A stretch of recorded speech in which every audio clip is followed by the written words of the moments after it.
Seenaa jaalala sobaa kutaa tokkoffaa barreessee kan dhiyeesse seenaa jireenyaa.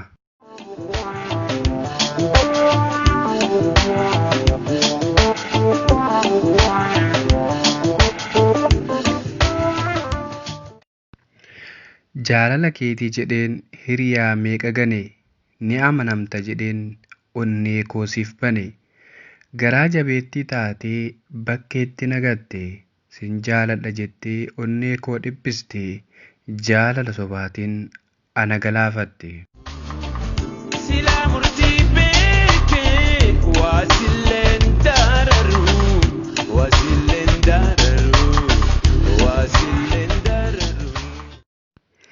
Utuun baay'ee si jaalladhu jaalala koo bakka dhabdee, utuun baay'ee si kabaju nama akka koo waliin jaalala jalqabde. Maal gaafattee narraa dhabde? Utuun jaalala keef cabee dhiiguu, waadaa jaalala kee eeguuf utuu miila qullaa fiiguu.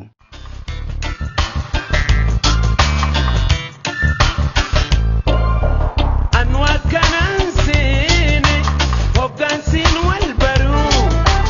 Anu akkanaan seene hoggansiin wal baruu.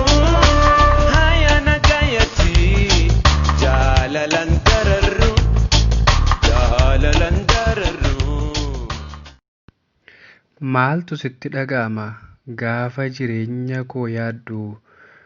Maali kan garaa jabaattee qoraan malee na waaddu? Atis anaaf xumuraa miti, si malee sagaliin qabaa. Utuu wanti fedhe taheeyyuu hirkoo koo rabbiin qabaa. Mee maalumaan si godhe kan jireenya koo mancaaftu? Guyyaa tokko ni dhufa kan ilmaan harcaaftu. Eenyu gurii kee waraabbataa? Hin agarre hin dhageettii hoo? Balaa wal jaafarra keenyi hoo?